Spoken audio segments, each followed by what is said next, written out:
Hello बच्चों, कैसे हैं आप सब। तो हम फिर से लेकर आ गए हैं आपके लिए L8 और आई होप आपको पिछले वाले लेक्चर समझ में आए होंगे। उन्हें देखिए, क्योंकि पिछले लेक्चर देखे बिना आपको शायद ये लेक्चर समझ नहीं आएगा। तो मेरी रिक्वेस्ट है कि पहले आप पहले वाला यानी L7 L6 ये सब देखकर यहाँ पे आए। चलिए आज देख लेते हैं चैप्टर फ्लो। आपको पता ही है हमें क्या क्या पढ़ना है, जिसके बारे में हम बहुत बार पढ़ चुके हैं। और लेक्चर फ्लो देख लेते हैं। लेक्चर फ्लो में हमें सबसे पहले रजोधर्म यानी आवर्त अवस्था, जिसको आवर्ती चक्र भी कहते हैं, वो पढ़ना है। उसके बाद हमें आवर्त अवस्था क्या होती है, मीन्स मेंस्ट्रुअल साइकिल एक्चुअली में है क्या, वो पढ़ना है। और एक इंपॉर्टेंट स्टेज पढ़नी है जिसको ओव्यूलेटरी अवस्था भी कहते हैं। तो इन तीनों के बारे में और एक टॉपिक हम इसके साथ साथ, क्योंकि चलता है, कोई अलग टॉपिक नहीं है लेकिन उसमें से क्वेश्चन आते हैं कि कैसे जो है हार्मोनल कोऑर्डिनेशन होता है, उसके बारे में भी पढ़ेंगे। तो सबसे पहले देख लेते हैं हम कि क्या है रजोधर्म या आतर्व चक्र जिसे हम कहते हैं, या आतर्व अवस्था किसे कहते हैं। तो स्तनधारियों में, स्तनधारी मीन्स मैमल्स, जिसमें हम कुत्ते, बिल्ली, हाथी, जो भी मेमोरी ग्लैंड रखते हैं वो सभी आते हैं। जिसको प्राइमेटा गण में रखा गया है, मीन्स बंदर, जैसे चिंपैंजी, जैसे बंदर, कपी, मनुष्य शामिल है। कि मादाओं का जनन चक्र मीन्स रिप्रोडक्टिव साइकिल जो है वो आतर्व चक्र या मेंस्ट्रुअल साइकिल कहलाता है। क्या है ये चीज कि पुरुषों में, जैसे कि हमने देखा मेल में, ह्यूमंस में जो स्पर्म जनरेट होते हैं वो जनरेट होते रहते हैं, लेकिन हमें, क्योंकि बहुत सारे स्पर्म्स जो है वो जनरेट होते हैं, लेकिन हमें मंथ में एक ही बार क्या होता है, एग का बनना या बनना पॉसिबल होता है। तो मंथ में एक बार बन रहा है तो कुछ ना कुछ साइकिल चल रहा होगा कि हर मंथ में एक बार बन रहा है। तो वो जो साइकिल है रिप्रोडक्टिव साइकिल एग के बनने का, उसे ही हम क्या कहते हैं, मेंस्ट्रुअल साइकिल या आतर्व चक्र कहते हैं, ठीक है, या रजोधर्म कहते हैं, जो भी आप देखा, या फिर मासिक धर्म भी इसका एक नेम है। आतर्व चक्र की कुछ अवस्थाएं होती है, मीन्स जैसे मैंने कहा ये एक साइकिल है तो इसकी कुछ स्टेजेस है जो हमें पढ़नी है। Phases of menstrual cycle. आतर्व चक्र में निम्न प्रावस्थाएं या घटनाएं होती है। सबसे पहली है आतर्व अवस्था, ऑब्वियसली जो स्टार्टिंग नेम है। फिर उसके बाद अंडोत्सर्ग, जिसे ओव्यूलेटरी स्टेज भी कहते हैं। उसके बाद है लास्ट पीत अवस्था, जिसे ल्यूटियल स्टेज भी कहते हैं, स्क्रीटरी स्टेज भी कहते हैं। बहुत सारे नेम है, सारे बता देंगे आपको ताकि कोई कंफ्यूजन ना रहे। और प्रत्येक अवस्था में जनन अंग जैसे अंडाशय, गर्भाशय में हार्मोनल या हार्मोन स्तर में क्या होता है, बदलाव के कारण अनेक बदलाव होते हैं, ठीक है। तो ये क्या है, क्योंकि मैंने जैसे बोला कि अलग से टॉपिक नहीं है, लेकिन इसके साथ साथ हार्मोनल एक्सचेंज भी होते हैं, तो उसको भी हमें साथ साथ इसके पढ़ना है। चलिए देख लेते हैं। तो सबसे पहली अवस्था है आतर्व अवस्था। क्या अवस्था है कि हमने देखा था, आपको बताया था मैंने कि हमारी जो ओवरी है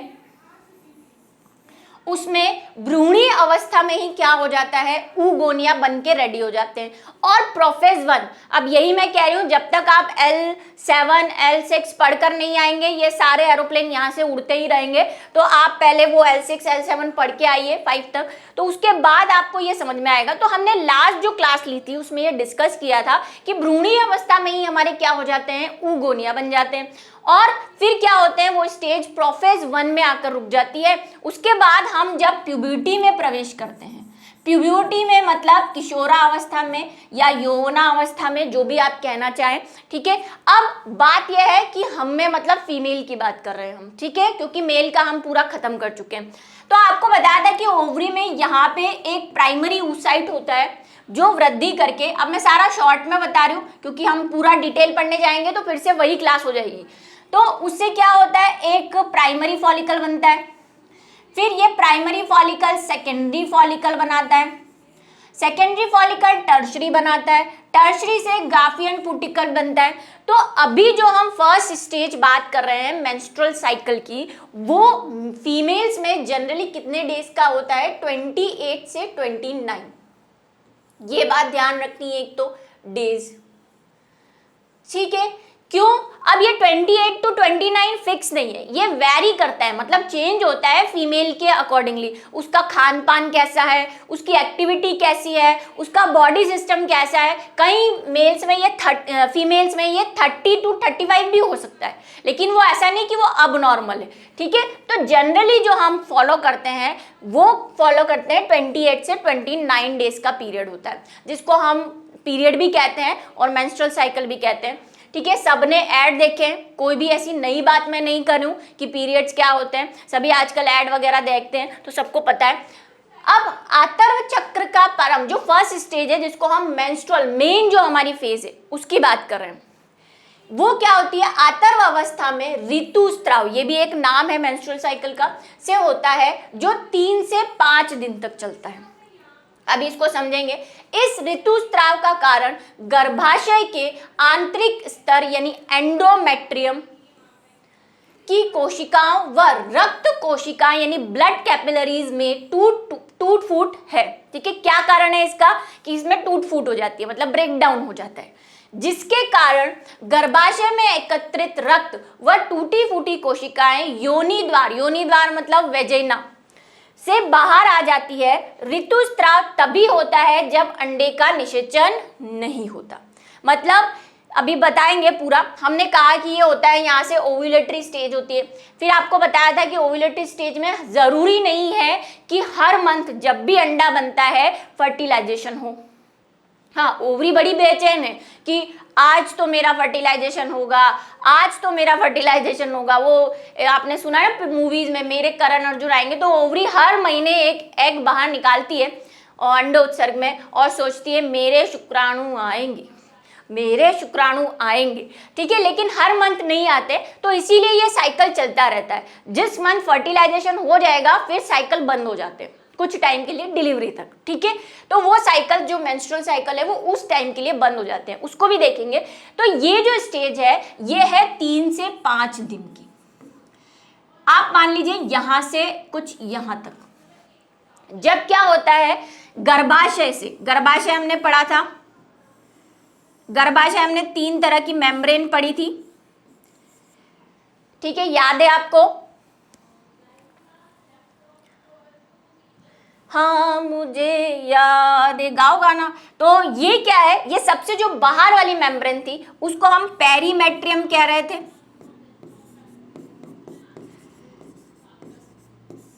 परिगर्भाशय। जो बीच में मेम्ब्रेन थी जो कैसी थी? मस्कुलर थी। मस्कुलर मतलब पेशीय थी, जो क्या करेगी? मसल्स से, बहुत सारे मसल्स थे इसमें, उसको हम कह रहे थे, ये तो पेरीमेट्रियम हो गई। अंदर वाली जो थी वो मायोमेट्रियम थी। पेशीय स्तर भी क्या है? जिसे मायो, ठीक है। अब जो अंदर वाली, बहुत अंदर वाली थी, ये 2 हो गई, ये बीच वाली हो गई, उसके अंदर वाली जो थी वो ऐसी थी, जिसको मैंने बोला था ये स्ट्रेटेड एपिथेलियम है, मतलब ये बहुत कॉइलिंग है, और इसमें क्या है? बहुत सारी रक्त कोशिकाएं हैं, ब्लड वेसल्स हैं, ये सारा पड़ा हुआ है। इसको हम बोलते हैं एंडोमेट्रियम,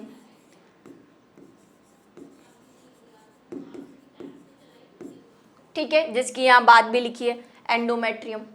तो क्या होता है? 3 से 5 दिन जब चल रहे होते हैं मेंस्ट्रुअल साइकिल के, तब क्योंकि निषेचन नहीं हुआ होता है उस टाइम, वो वापस साइकिल चलेगा तो आपको समझ में आ जाएगा कि यहाँ से स्पर्म आते हैं, है ना, स्पर्म आए, और कहाँ पे? फेलोपियन ट्यूब में अंडा पड़ा है, ये तो आपको पता ही है, मैंने आपको बताया है कि एम्पुला और स्टमस के बीच में कहीं क्या होता है, अंडा जो है वो ओव्यूलेट होकर पड़ा हुआ रहता है। अब अंडे का समय कितना है भाई? लड़कियां हैं, ये फीमेल अंडा है, लड़कियां किसी का वेट नहीं करती। स्पर्म तो आपको बताया था 24 घंटे 72 घंटे भी जिंदा रह जाएगा।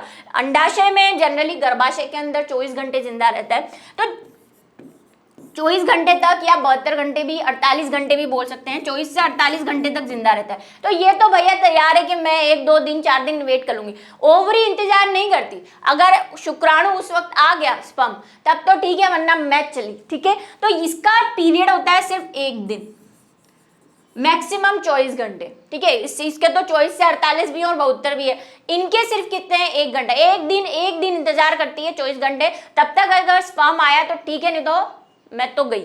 ठीक है, तो ये क्या होता है कि अगर मान लो यहाँ पे एग पड़ा है और स्पर्म आए हैं लेकिन फर्टिलाइजेशन नहीं हुआ, क्योंकि एग या तो उससे पहले डिजेनरेट हो गया यानी खत्म हो गया, या फिर स्पर्म आए नहीं, तो निषेचन नहीं होगा। क्योंकि मैंने आपसे बोला हर चक्र में निषेचन हो ऐसा जरूरी नहीं है।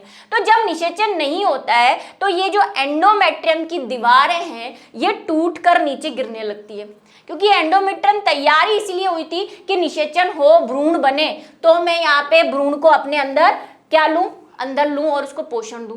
ठीक है, तो नहीं होता है तो ये एंडोमेट्रियम की दीवारें और रक्त कोशिकाएं, यहाँ पे लिखा है एंडोमेट्रियम की कोशिकाएं मतलब दीवारें, और उसमें बहुत सारी रक्त कोशिकाएं, वो सब टूट टूट कर नीचे गिरने लगती है ऐसे। कहां पे? योनि से नीचे। और क्या होता है? रक्तस्राव। क्या होता है? ब्लीडिंग। तो ये कौन सा पीरियड है? 3 से 5 दिन योनि से एंडोमेट्रियम की दीवार जब टूट टूट कर गिरने लगती है तो उसे हम बोलते हैं मेंस्ट्रुअल फेज। इस टाइम ओवरी में तो ये सारी चीजें हो रही होती है, सॉरी गर्भाशय में तो ये सारी चीजें हो रही होती है, मतलब ब्लीडिंग हो रही होगी, लेकिन बॉडी को उससे कोई फर्क नहीं पड़ता। हमारी ओवरी जो यहाँ पे है इसको कोई फर्क नहीं पड़ रहा, कोई फर्क नहीं अलबत्ता। ठीक है, क्या फर्क नहीं पड़ रहा? ये अपना साइकिल फिर से स्टार्ट कर देती है। इस टाइम ये क्या करती है? ऊगोनिया से प्राइमरी फॉलिकल बनाना शुरू कर देती है। प्राइमरी फॉलिकल, वही मैंने बोला, पिछला लेक्चर देखना पड़ेगा। तो ऊगोनिया से प्राइमरी फॉलिकल की वृद्धि शुरू कर देती है, नया साइकिल शुरू कर देती है। ठीक है, ये हो गया 3 से 5 दिन मीन्स मेंस्ट्रुअल साइकिल।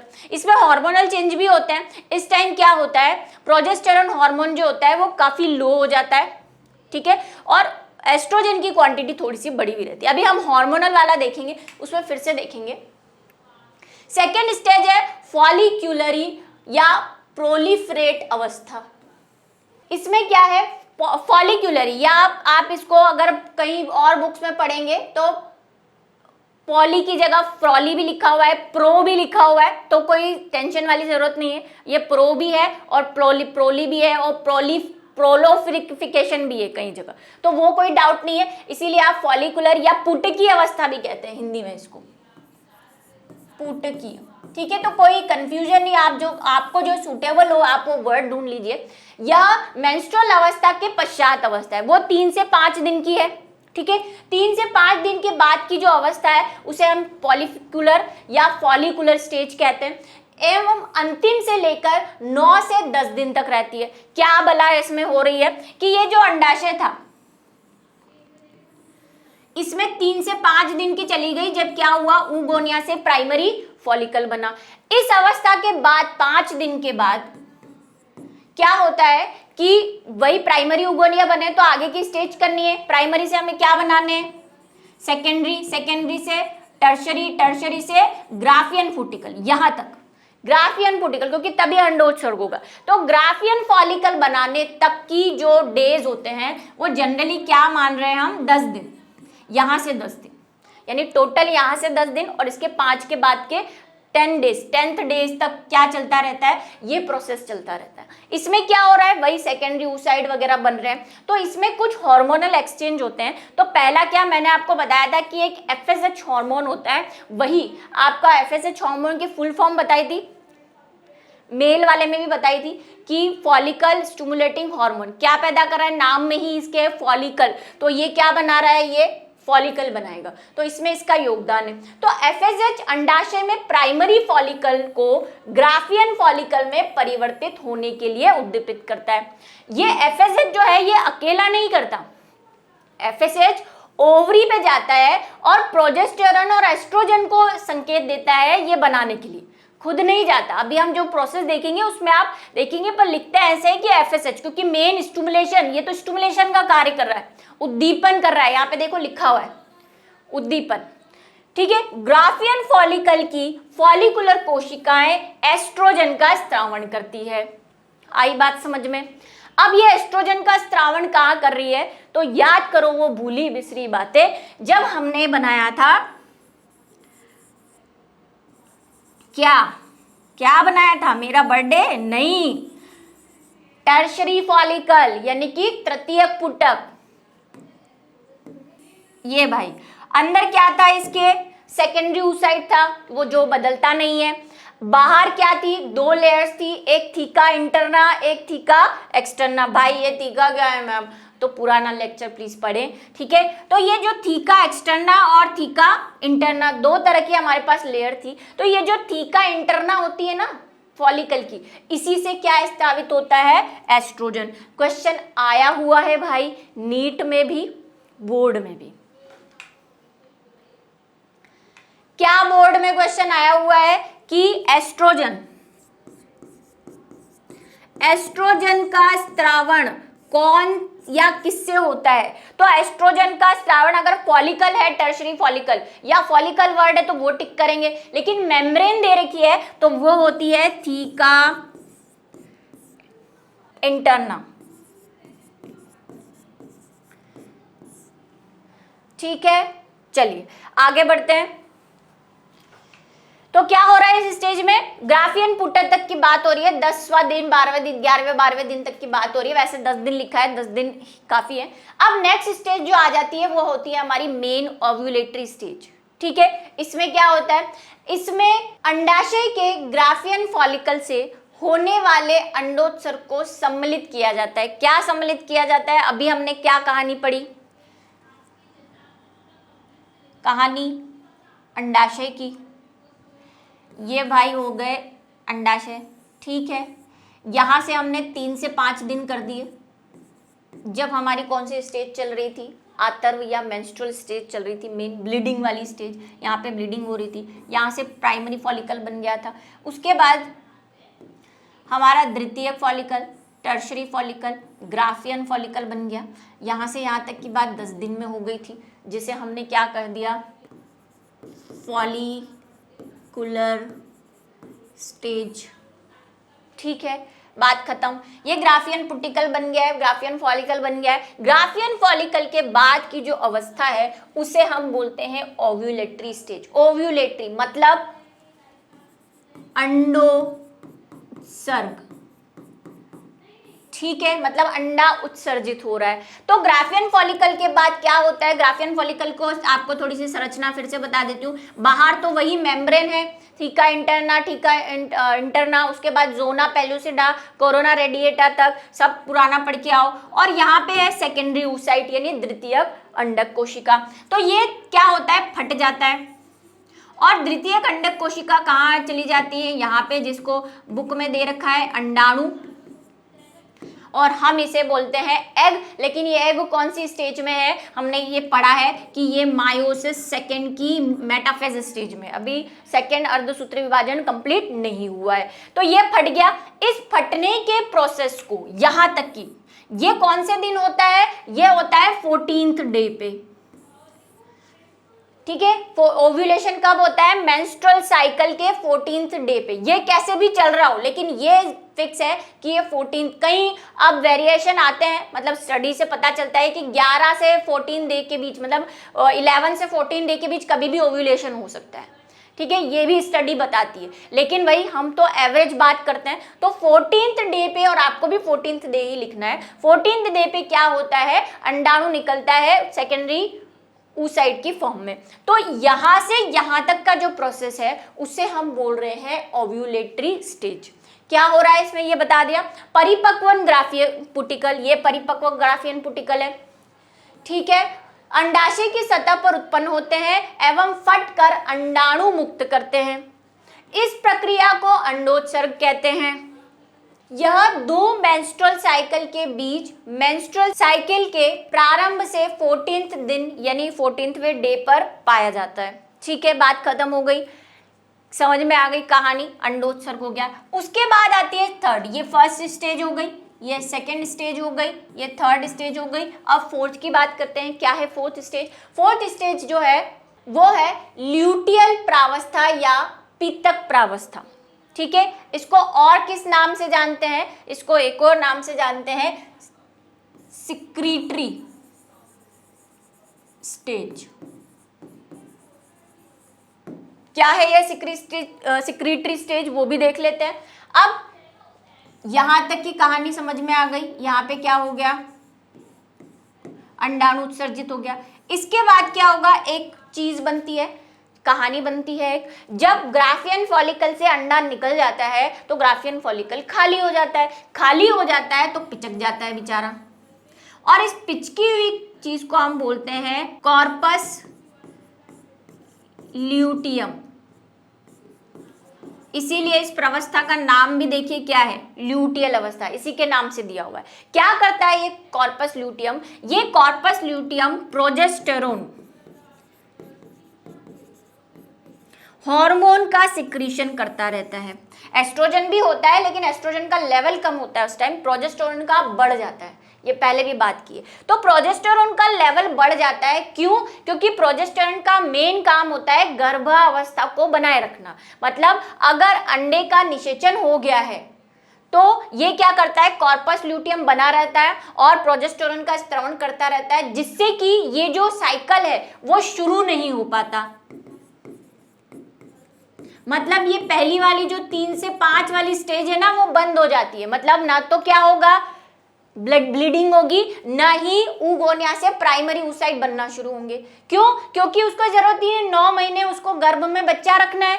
अगर फिर से ओव्यूलेशन होगा तो बच्चे के साथ ब्लीडिंग होना पॉसिबल ही नहीं है, बच्चे को बनाए रखना। दूसरा कि बच्चा कहाँ है, बच्चा गर्भाशय में है, प्यारा बेबी, ठीक है, सोना बेबी। तो ये बच्चा गर्भाशय में है। अगर, क्योंकि जब मेंस्ट्रुअल साइकिल होता है तो एक चीज और हमारे साथ होती है, हमारा जो यूट्रस होता है वो नीचे आ जाता है, थोड़ा सा खिसक जाता है। अगर ये यूट्रस खिसक गया मतलब ये साइकिल चालू हो गया, हार्मोनल चेंजेस हो गए, तो बच्चा तो पहले ही बाहर आ जाएगा। मतलब 9 मंथ के पहले ही डिलीवरी या सर्विक्स, ऐसा होता भी है कई लोगों, ब्लीडिंग नहीं होती लेकिन कुछ कॉम्प्लिकेशंस हो जाती है। तो इसको बनाए रखना में, इस गर्भाशय को एक अपनी पोजीशन में बनाए रखने की जिम्मेदारी भी किसकी है, प्रोजेस्टेरोन की है। तो ये कार्पस ल्यूटियम बना रहता है और प्रोजेस्टेरोन चलता है, ये कहानी जो है वो शुरू नहीं होती। मान लो कि फर्टिलाइजेशन नहीं हुआ, वैसे मैक्सिममली फर्टिलाइजेशन नहीं होता, हर महीने हर लेडी प्रेग्नेंट थोड़ी ना होती है, ठीक है। तो ये नहीं हुआ तो ये कॉर्पस ल्यूटियम क्या होता है, एक और चीज जिसको बोलते हैं कॉर्पस एल्ब्यूनस, ठीक है, कॉर्पस एल्बिकेंस भी बोलते हैं, दोनों लिख देती हूं।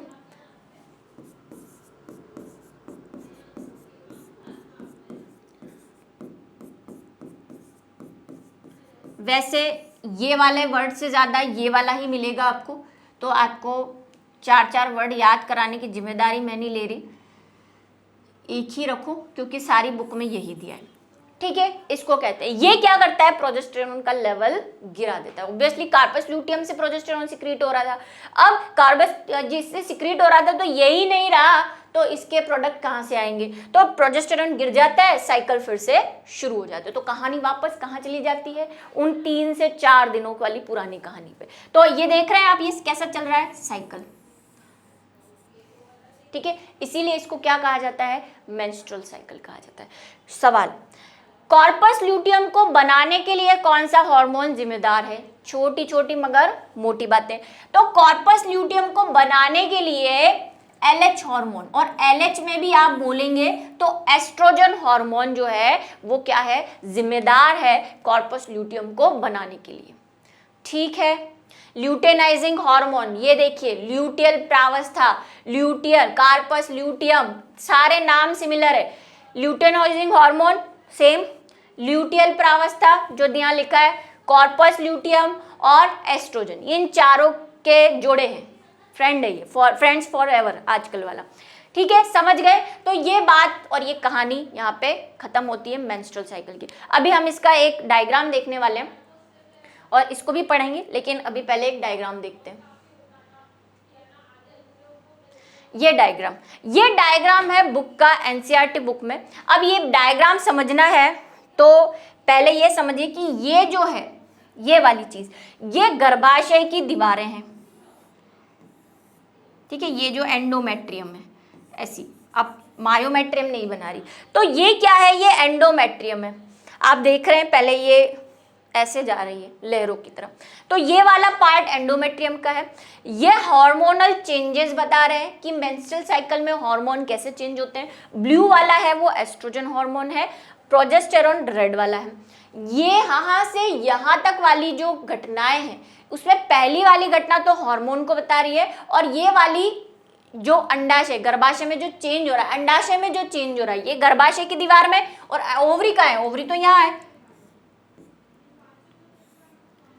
है ना, यहाँ पे है ना ओवरी, तो फॉलिकल ट्यूब्यूल के पास में यहाँ पे, और गर्भाशय यहाँ है। तो ये तो गर्भाशय की दीवार बता रहा है, ये अंडे के अंदर का प्रोग्राम बता रहा है कि वहां क्या चल रहा है, ठीक है। और ये जो बता रहा है, ये मैंने आपको कहा कि ये दोनों हार्मोन किसी तीसरे हार्मोन के जिम्मेदारी पे होते हैं, मतलब ये दोनों क्या करते हैं, इनको सिक्रीट करने के लिए रिस्पॉन्सिबल होते हैं। तो FSH और LH, इसके बारे में हम पहले भी बात कर चुके हैं, ठीक है। वहां पे भी यही दो हार्मोन थे, लेकिन वहां पे जो मेल में आपने पढ़ा था तो FS तो था, वो क्या कर रहा था, लीडिंग सेल पे जा रहा था, ठीक है।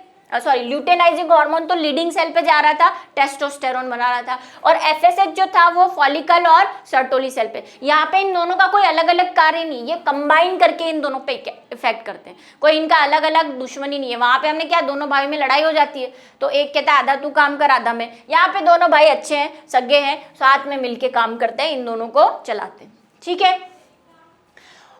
अभी इसका पढ़ेंगे हम और डिटेल में। तो क्या होता है, ये हो गई 1 से 5 वाली या 3 से 5 वाली अवस्था, दिख रही है आपको अच्छे से। इसमें क्या हो रहा है, ब्लीडिंग हो रही है, रेड रेड दिख रहा है। 3 से 5 वाली अवस्था को हमने आतर्व या मेंस्ट्रुअल साइकिल बोला, यहाँ वाली को आतर्व अवस्था, ठीक है। यहाँ पे ब्लीडिंग हो रही है। इस दौरान क्या होता है, एस्ट्रोजन और प्रोजेस्टेरोन तो नॉर्मल बने हुए हैं, मतलब इनके उसमें कोई चेंज नहीं आ रहा, ठीक है। क्या शुरू हो जाता है, मैंने आपसे कहा था कि जब ये ब्लीडिंग हो रही होती है तब अंडाशय के अंदर फॉलिकल बनना शुरू हो जाते हैं। तो ये जो ऊगोनिया है देखिए वृद्धि कर रहे हैं, वर्धक पुटक मतलब वृद्धि फॉलिकल, ये बन के यहाँ तक आ गया, रेडी हो गया 3 से 5 दिन में। प्राइमरी oocyte बोल सकते हैं इसको, है ना, प्राथमिक पुटक बन के रेडी हो गए, यहाँ तक की अवस्था। अब 3 से 5 दिन में जब ब्लीडिंग, कहीं अब फिर से यहाँ पे एक है कि 3 से 5 दिन ब्लीडिंग नहीं, कई लोगों को 7 दिन भी होती है, 3 दिन भी होती है, तो घबराने की जरूरत नहीं है। तो ये 3 से 5 दिन, 3 से 5 दिन के बाद हमारी आ जाती है कौन सी अवस्था, फॉलिक्यूलर अवस्था या फॉलिकुलर अवस्था या प्री फॉलिकुलर, पीलोकुलर, जो भी आप बोलना चाहे, एक वर्ड याद रखना, ठीक है। तो ये क्या है, इस अवस्था, ये कहाँ तक चलेगी हमारी अवस्था, ये अवस्था हमारी चलेगी 10 दिन तक। ये 9 है, ये 10, 11 भी मान सकते हैं आप, ठीक है। हमें अभी जो पढ़ा उसके हिसाब से कर रहे हैं। इसमें क्या होगा, यहां से तो एंडोमेट्रियम की दीवार टूटती है, टूटना शुरू हो जाती है ना, तभी तो ब्लीडिंग होती है। यहाँ पे वापस से क्या हो रही है, यहाँ पे बिल्कुल पतली हो गई है, देखो हो गई ना पतली। इस दौरान एस्ट्रोजन की मात्रा बढ़ती है और प्रोजेस्टेरोन की मात्रा तो सेम ही रहती है। एस्ट्रोजन बढ़ता है तो एस्ट्रोजन क्या करता है, एस्ट्रोजन पता है ऐसा है, खुन्नस टाइप के लोग होते हैं ना, वो होते हैं। ये क्या करता है, ये फीडबैक देता है। फीडबैक समझते हैं, हमने मेल वाले में फीडबैक पढ़ा था कि जब किसी हार्मोन की जो क्वांटिटी है या कोई एंजाइम की क्वांटिटी है तो वो ब्रेन में जाके सिग्नल प्रोवाइड कराता है कि मैं बहुत ज़्यादा बह रहा हूँ, मेरे को रोकू। तो ये एस्ट्रोजन क्या करता है, जैसे ही इसकी क्वांटिटी बढ़ती है तो ये ब्रेन में चला जाता है। ब्रेन में क्या है आपको बताया था, हाइपोथैलेमस। अभी पूरा एक बार फिर से पढ़ूंगी। हाइपोथैलेमस पिट्यूटरी को सिग्नल देता है और पिट्यूटरी क्या करता है, FS और LH को वहां से, वैसे तो गोनेडोट्रोपिन हार्मोन सिक्रीट होता है जैसे मेल में भी हो रहा था, GnRH, ये मेल में भी पढ़ा था, गोनेडोट्रोपिन हार्मोन, रिलीजिंग हार्मोन, ठीक है, रिलीजिंग फैक्टर भी बोलते हैं। ये इनको सिग्नल देता है। तो जैसे ही एस्ट्रोजन बढ़ता है तो LH का क्या हो जाता है, लेवल बढ़ने लग जाता है, ल्यूटेनाइजिंग हार्मोन, क्योंकि हमें क्या करना है, अंडोत्सर्ग करना है, यानी ल्यूटियल फेज लेकर आनी है, तो LH को बढ़ाना पड़ेगा क्योंकि अभी नाम ही उसी पे रखा है। तो ये धीरे धीरे बढ़ता है, FSH थोड़ा थोड़ा बढ़ता है, ज्यादा नहीं बढ़ता, ठीक है। और इस टाइम क्या हो रहा है, वही सेकेंडरी फॉलिकल, टर्शरी फॉलिकल बन जाते हैं, ग्राफियन फॉलिकल यानी परिपक्व पुटक बन जाता है, जिसको हम क्या बोलते हैं, ग्राफियन पुटक,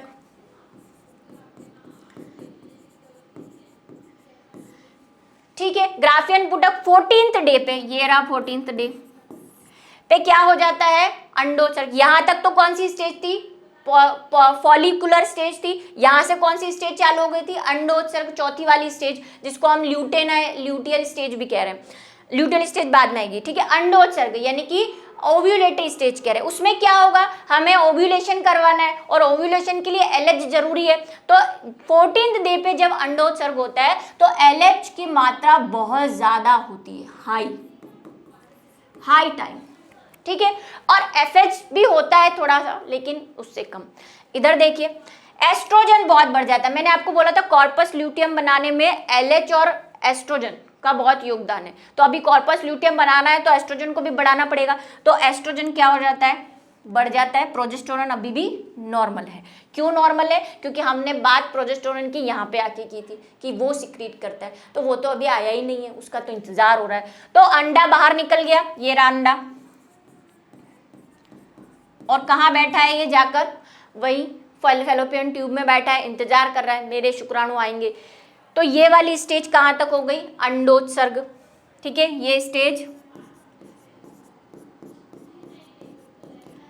ये फर्स्ट स्टेज नंबर डाल देती हूँ, ये सेकेंड स्टेज फॉलिकुलर स्टेज, ये थर्ड स्टेज। अब आ रही है फोर्थ स्टेज, जिसको हमने क्या नाम दिया, ल्यूटियल स्टेज, ल्यूटियल अवस्था, ठीक है, जो नाम दिया है हमने उसे। और इसमें क्या होगा, अंडा तो बाहर आ गया, मतलब फैलोपियन ट्यूब में पड़ा है अंडा यहां पे, और ये देखिए ये है फैलोपियन ट्यूब, ये उसकी फिम्बरी, और यहां से ये गर्भाशय, आधा ही बना रहे हैं हम, ठीक है। यहां पे बैठा है हमारा एग, फैलोपियन ट्यूब में आके बैठता है ना, एम्पुला और स्तमस के बीच में कहीं, या इंतजार कर रहा है, जैसा कि हमने फर्स्ट स्टेज में बात की थी। शुक्राणु अगर आए, ये आ रहे हैं शुक्राणु, अगर शुक्राणु सही टाइम पे आ गए अंडे के एक दिन पूरा होने तक, कितने दिन बताए थे इसके, एक दिन, तो अब तो ठीक है। तब क्या होगा, ये जो कॉर्पस ल्यूटियम है, क्योंकि मैंने बोला ग्राफियन पुटक के बाद क्या चीज बनती है, कॉर्पस ल्यूटियम।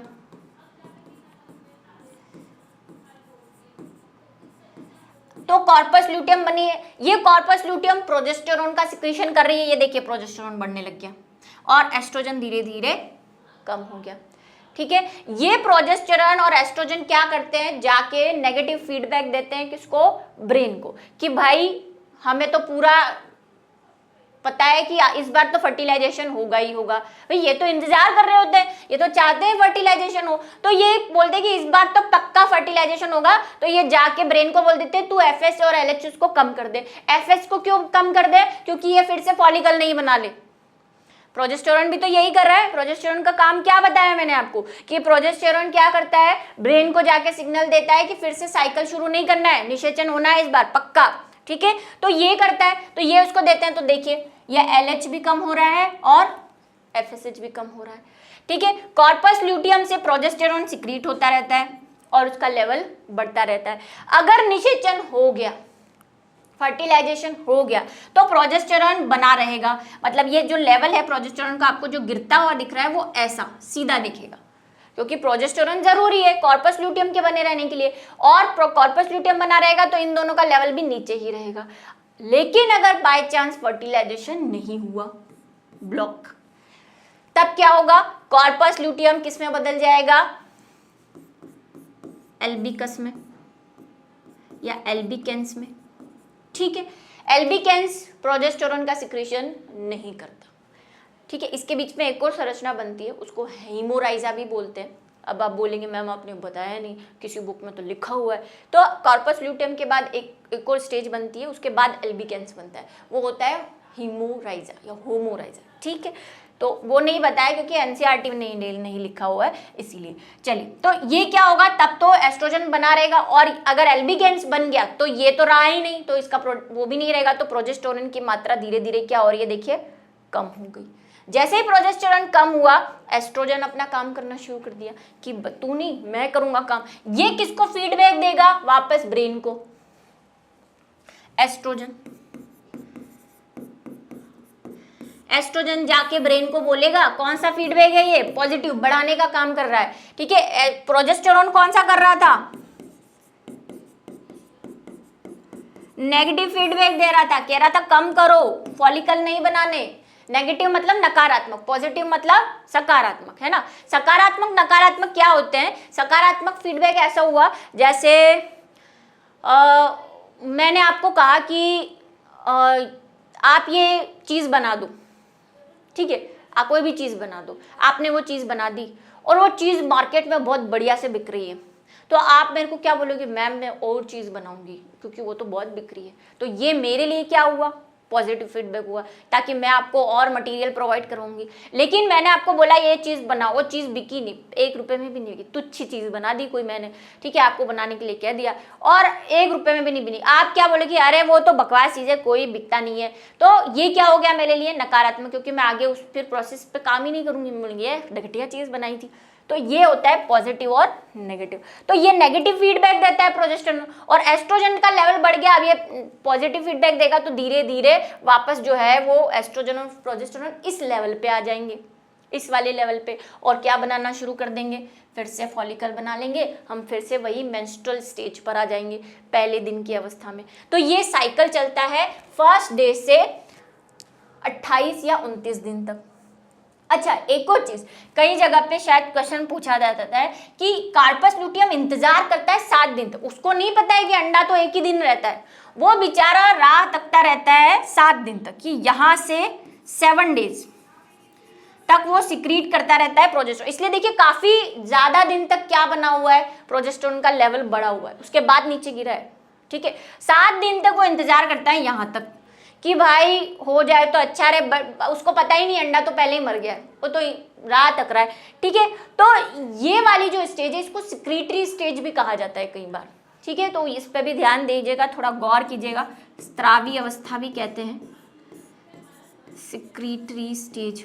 अब क्या है, बुक के चक्करों में पड़ गए तो भाई कुछ बुक्स में इसको भी स्त्रावी अवस्था दे रखा है, लेकिन हम क्या थोड़ा इंग्लिश वाली जो बुक्स होती हैं उसको ज़्यादा तवज्जो देते हैं, क्योंकि वो हिंदी इंग्लिश के ट्रांसलेशन में बहुत गड़बड़ियाँ होती है भाई, तो इसीलिए हम सोचते हैं कि ये सिक्रीटरी स्टेज इंग्लिश वाली में इसी को दिया हुआ है और वो उसका हिंदी स्त्रावी दिया हुआ है, इधर भी उसको स्त्रावी बोला हुआ है, तो ये गड़बड़ हो जाती है। बस आप ध्यान रखना 7 डेज तक ये प्रोजेस्टेरोन बना रहता है और कार्पस लुटियम भी इंतजार करता है, और फिर नहीं होता तो फिर गिरता है, ठीक है। तो 28 दिन यानी 29 दिन के बाद वापस से देखिए रेड रेड दिख रहा है आपको, ब्लड निकलना शुरू हो गया और ये साइकिल वापस से कहाँ शुरू हो जाता है? पहले दिन से। तो ये साइकिल चलता है इसी तरह। अच्छा, कोई इंपॉर्टेंट बात कि हमारी तो 2 ओवरी होती है ना, सवाल आया होगा या शायद नहीं भी आया होगा, मैम पढ़ रहे हैं ना, हमारे तो 2 ओवरी होती है फीमेल में, एक इधर होती है और एक इधर, तो अंडा दोनों जगह एक साथ बनता है? नहीं, किसी एक में बनता है। अब उन्होंने कोई साठ गांठ कर रखी हो, देखो अभी तक कोई इसके बारे में इंफॉर्मेशन नहीं है कि ऑल्टरनेट बनता है, मतलब इन्होंने साठ गांठ कर रखी, बोलता है एक बार मैं बनाऊंगी, एक बार तू बना, एक बार मैं बनाऊंगी, एक बार तू, ऐसा भी हो सकता है कि एक ही एक में बनता रहता हो, दूसरे का नंबर बाद में आता हो, वो अभी तक कोई इंफॉर्मेशन नहीं है। पर ये जरूर है कि कई बार इसमें भी बनता है, एक मेंस्ट्रुअल साइकिल में हो सकता है इसमें बने, दूसरे मेंस्ट्रुअल साइकिल में दूसरी ओवरी में बनेगा एक ही, चाहे 2 ओवरी हो। समझ में आई की बात? ठीक है, चलिए। और ओगोनिया हमारे पास फिक्स है 60 से 80,000, ये आपको बता चुकी हूँ। तो क्या होता है, अब जो मेन बात जो अब मैं बताने वाली हूँ कि जो मेंस्ट्रुअल साइकिल शुरू होता है प्यूबर्टी स्टेज से, प्यूबर्टी स्टेज से हमने बोला कि यौवना अवस्था से, किशोरावस्था से, कब शुरू हो रहा है? 13 साल में, जब हमारे पास कितने थे? 60 से 80 के, और उससे भी कम हो सकते हैं, 1000, ठीक है। मैंने आपसे बोला था कि बढ़ते तो नहीं है लेकिन घट जरूर जाते हैं। और ये अब 60 से 80,000 में से सब ओवरी, मतलब सब उगोनिया, जिसको हम प्राथमिक अंड कोशिका बनाने वाले हैं आगे, है ना, फॉलिकली स्टेज पे, ये सबके सब नहीं बनते प्राइमरी पुटक, सब उस ग्रोथ फेज में नहीं जाते, कुछ ही जाते हैं, क्योंकि जब हमने पढ़ा था मैंने बोला था कि बाकी के उगोनिया उसके चारों तरफ लपेटा जाते हैं। तो ये 60 के साइड नहीं, इसमें से ऐसा कहा जाता है, एक अंदाजा मैं आपको बता रही हूँ कि इन साइड हर 500वां, मतलब हर 500 में से एक ही क्या बनेगा, जो नॉर्मल हमारा एग है जो बनाना है पूरी प्रोसेस के बाद, अंड बनाना है जो, वो बनता है। तो जब मेंस्ट्रुअल साइकिल शुरू होता है तो उस प्रावस्था को हम बोलते हैं मेनार्क।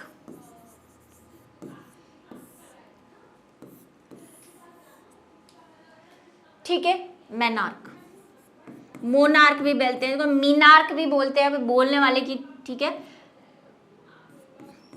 और अंदाजन 50 साल, बुक के हिसाब से 50 साल बोल रही हूँ, वही बोल रहे हैं। आजकल का जैसा रहन सहन है, चाल डाल है, जो केमिकल्स हम खाते हैं, उसके हिसाब से आजकल तो ऐसी कंडीशन है कई लेडीज में 30 से 35 के बीच में मेंस्ट्रुअल साइकिल बंद हो जाता है। क्यों? ये बंद होने का क्या रीजन है?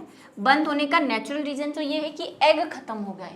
हमारे एग पहले से ही हैं, हम में कोई नए एग नहीं बन रहे। जैसे जो शुक्राणु है उनमें कोई ऐसी फिक्स डिजिट नहीं है, उनमें कोई फिक्स डिजिट उगोनिया बन के नहीं आए या स्पर्म बन के, उनके तो बनते रहते हैं, ठीक है। लेकिन फीमेल्स में क्या होता है, ऑलरेडी उगोनिया फिक्स है। जब तक ये उगोनिया चलेंगे मेंस्ट्रुअल साइकिल चलेगा। जैसे ही मेंस्ट्रुअल साइकिल मीन्स ये मेनार, और इसको बोल देते हैं मेनोपोज।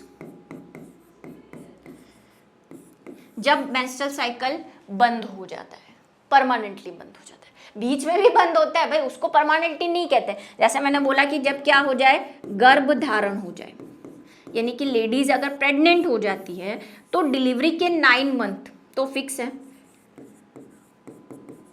ये तो फिक्स है। 9 मंथ तो क्या नहीं होगा, मेंस्ट्रुअल साइकिल नहीं होगा, क्योंकि बच्चा है अंदर, उधर प्रोजेस्टेरोन नेगेटिव फीडबैक दे रहा है, एफएसएच एलएचएस को, हार्मोन को क्या कह रहा है, बनाना ही नहीं है।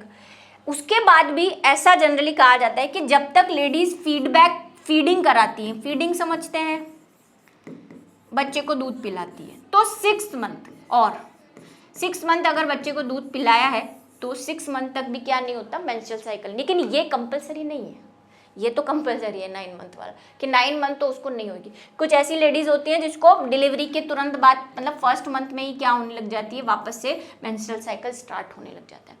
ऐसा क्यों होता है भाई? हार्मोनल सारी चीज़ों के रीज़न है, बताती हूँ आपको। जब बेबी जो है निप्पल से दूध सक करता है, ये एरोला का फंक्शन बताया था कि मैंने आपको, क्या काम होता है इस एरोला का। ये एरोला जो हमने बोला था कि निप्पल के चारों तरफ एक डार्कर रीजन होता है जिसको एरियोला कहते हैं। एरोला बोल दिया मैंने, सॉरी, एरियोला। ये एरियोला क्या करता है, जब बेबी इससे दूध सक करता है तो यहाँ पे कुछ रिसेप्टर्स होते हैं। ये रिसेप्टर ब्रेन को जाकर सिग्नल देते हैं, और ब्रेन जो है वो ऑक्सीटॉक्सिन और प्रोलेक्टिन हार्मोन का सिक्रेशन करता है। बोले मैम ने नया कुछ रामायण शुरू कर दिया, उसके बारे में भी पढ़ेंगे, जब पोस्टुरेशन आएगा तब पढ़ेंगे। अभी शॉर्ट में निपटा रही हूँ कि ये एरियोला जो है, यही एरियोला जब तक बेबी दूध सक करता रहता है, मतलब फीडिंग करता रहता है 6 मंथ, तो ब्रेन को एक नेगेटिव सिग्नल जाता है, और वो एफएसएच और एलएचएस हार्मोन को कहता है शांत शांत, अभी कोई मेंस्ट्रुअल साइकिल शुरू नहीं करना। ठीक है, ऐसा होता है जनरली। लेकिन मैंने बोला ये वाली चीज़ फिक्स नहीं है, ये तो फिक्स है क्योंकि प्रोजेस्टेरोन का लेवल बढ़ा हुआ है। इधर वाली चीज़ इस पे डिपेंड करती है, जो जनरली मतलब चेंज होती रहती है, depend on lady to lady.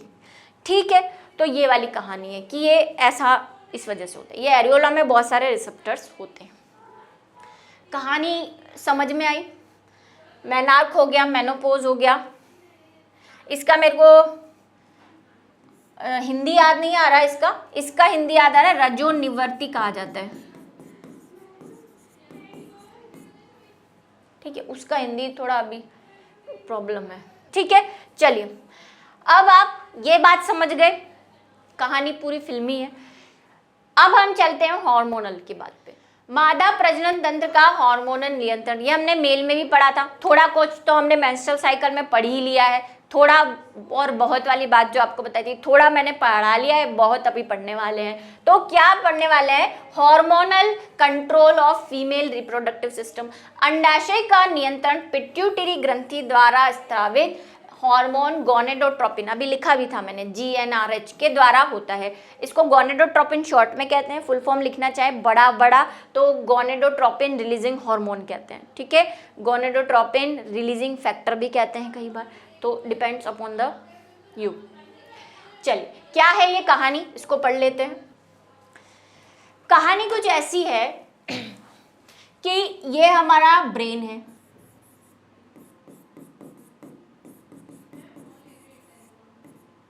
Ma'am बड़ा सुंदर ब्रेन है आपका। इसमें होता है हाइपोथैलेमस, पढ़े होंगे आप, नहीं पढ़े हैं तो पढ़ो। एक ग्रंथि होती है हाइपोथैलेमस, ठीक है, ग्रंथि नहीं होती है, एक ऑर्गन होता है एंडोक्राइनल ग्लैंड को कंट्रोल करता है। उसके नीचे होती है एक पिट्यूटरी ग्लैंड, मटर की शेप की, पीयूष ग्रंथि,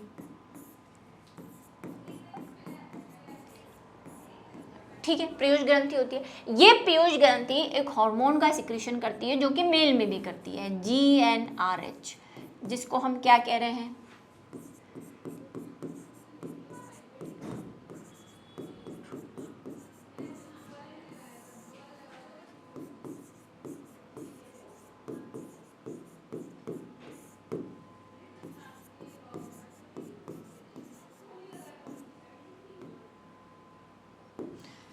ये गोनेडोट्रोपिन रिलीजिंग हार्मोन दो हार्मोन सिक्रीट करता है, FSH, LH। अब भाई साहब वो ज़्यादा पढ़ने वाले बच्चे जो नीट वीट की तैयारी कर रहे हैं उनके लिए एक चीज़ बता दूँ, ये भी असली नहीं है, इसके पहले भी एक हार्मोन होते हैं, वो होते हैं FSRH या FSHR, वो रिलीजिंग फैक्टर वाले ही हैं।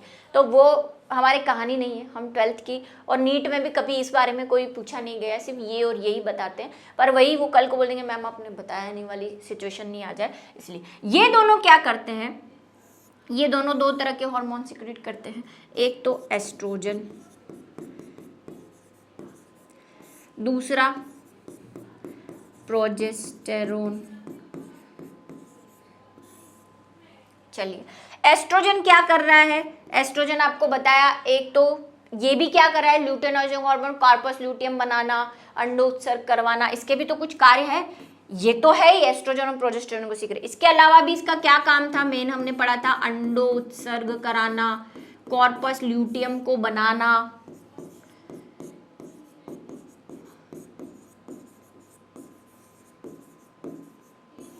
इन दोनों के क्या काम है, सेकेंडरी सेक्सुअल कैरेक्टर तो है ही, द्वितीयक लैंगिक लक्षण वो तो बनाना ही है इन दोनों को। इसमें एस्ट्रोजन और क्या काम करता है, वही हमने देखा था, एस्ट्रोजन का लेवल कब बढ़ जाता है, जब वो फॉलिकल बन रहे होते हैं, है ना, ग्राफियन फॉलिकल बन रहा होता है, मैच्योर हो रहा है, परिपक्वन हो रहा है उसका,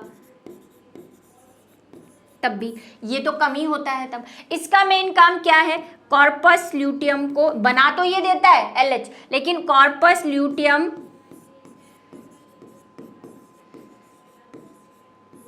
को स्टेबल रखना, यानी स्थिर रखना, स्थिर मतलब जगह से नहीं, बना के रखना, उसको मेंटेन करना। और क्या करता है, ये नेगेटिव फीडबैक देता है किसको, FSH को,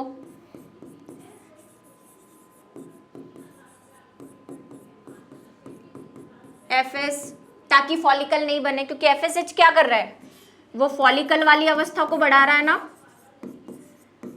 फॉलिकल को बना रहा है, उसमें भी एस्ट्रोजन का वही लेवल आपने देखा था, बढ़ा हुआ था, तो ये देता है। और क्या करता है, ये गर्भाशय को क्या करता है, बनाए रखता है, बनाए मतलब उसकी जगह पे बनाए रखता है, क्योंकि वो संकुचित नहीं हो जाए, नहीं तो बच्चा बाहर आ जाएगा, प्री डिलीवरी हो जाएगी, तो ऐसी सारी चीजें प्रोजेस्टेरोन करती है। और यही क्या करते हैं, जब तक सारी प्रक्रिया चल रही होती है, मतलब अगर निषेचन हो गया तो गर्भाशय को बनाए रखेगा, कॉर्पस ल्यूटियम को बनाए रखेगा, नेगेटिव की फीडबैक देगा किसको, FSH को, लेकिन और भी क्या, इसको भी नेगेटिव फीडबैक देता है, और साथ में किसको नेगेटिव फीडबैक देगा, इधर भी, ताकि ये और FSH सिक्रीट नहीं करे, ये और LHH सिक्रीट नहीं करे। आपने देखा था ना लास्ट में दोनों का लेवल कम था, अगर निषेचन हो जाता है ये वापस बढ़ जाता है, ठीक है। ऐसे ये भी है, दोनों ही फीडबैक देता है, अगर इसका काम अच्छे से चल रहा है तो नेगेटिव भी देगा, और अच्छा नहीं चल रहा है तो पॉजिटिव देगा। पॉजिटिव कब देगा, जब इसका लेवल ऊपर था, है ना, जब इसको जरूरत थी कि कार्पस ल्यूटियम बने, वो जो परिपक्व फुटिकाएं बने, तब तो ये पॉजिटिव देगा। और इसको लग रहा है निषेचन नहीं हो रहा है तो एस्ट्रोजन की मात्रा धीरे धीरे कम और हो जाएगी, तो कम होने की, तो ये नेगेटिव फीडबैक दे देगा। ये क्या करेगा, इसको क्या करेगा, पॉजिटिव फीडबैक देगा कि FSH को सिक्रीट करो, क्योंकि वही निषेचन तो हुआ ही नहीं, क्योंकि तब तक ये तो खत्म हो जाएगा ना, प्रोजेस्टेरोन तो रहेगा नहीं, एस्ट्रोजन जाके पॉजिटिव फीडबैक देगा इसको कि भाई एफएसएच सिक्रीट करो, एस्ट्रोजन का तो काम तमाम, प्रोजेस्टेरोन का तो काम तमाम हो गया, कॉर्पस ल्यूटियम है ही नहीं, झूठ बोल रहा है वो वहाँ पे, ठीक है, ये वाली चीज़ होती है। तो ऐसे बैलेंस होते हैं हार्मोनल जो कोऑर्डिनेशन हम जिसको कहते हैं फीमेल्स के अंदर। तो आपने देख लिया, एक बार और देख लीजिए, ये सारी चीज़ें हो गई, स्टेजेस हो गई, ये डायग्राम आपने समझ लिया। देखिए अभी भी बताया यहाँ पे कम है एस्ट्रोजन, देखिए अभी बढ़ा हुआ है, ये एस्ट्रोजन इसको जाके नेगेटिव फीडबैक पॉजिटिव फीडबैक देगा कि एफएस और एलएच को फिर से सिक्रीट करो। यहाँ पे देखिए एस्ट्रोजन का लेवल ज़्यादा था जब कार्पस ल्यूटियम बन रहा था। ये सारी कहानी हम पढ़ चुके हैं, हमने सारी स्टेजेस देख ली, क्या क्या स्टेजेस थी, ठीक है। पहली कौन सी थी? सबसे पहली थी मेंस्ट्रुअल साइकिल, आतर्वावस्था, उसके बाद फॉलिकल स्टेज, उसके बाद अंडोत्सर्ग, और लास्ट वाली जो थी वो क्या थी? सिक्रीटरी, स्त्रावी या ल्यूटियल स्टेज। 4 स्टेजेस हैं, ठीक है, नंबर ऑफ स्टेजेस 4। अब कई जगह वही पीतक अवस्था और इनको अलग अलग कर रखा है, 5 भी दे रखी है। क्यों दे रखी है बताती हूँ। ये जो हमने फॉलिकल स्टेज पढ़ी, कई जगह उसमें दे रखा है 5 से 10 दिन ये होती है। ऐसा नहीं है, फॉलिकल तो बनना शुरू हो जाते हैं पहले ही दिन से, चाहे ब्लीडिंग हो रही हो नहीं हो रही हो। तो वो बुक भ्रमित करने वाली बुक्स है, क्योंकि फर्स्ट डे पे अभी हमने जो देखा आपने डायग्राम, ये देखिए यहाँ पे ब्लीडिंग हो रही है, फॉलिकल तो बन रहा है। वो बुक कहती है यहाँ से तीसरे 5वें दिन के बाद एक प्री फॉलिकल स्टेज भी आती है जहाँ पे फॉलिकल बनना शुरू। अरे फॉलिकल तो यही बन गया, शुरू हो जाता है यहाँ पे, तो उसको नहीं हो 5 स्टेजेस से 4 ही लिखें, ठीक है। तो इसी के साथ हमारा L8 है वो यहाँ पे फिनिश होता है, और वही पिछले लेक्चर देखिए तभी ये समझ में आएगा। मिलते हैं अगले लेक्चर वीडियो में।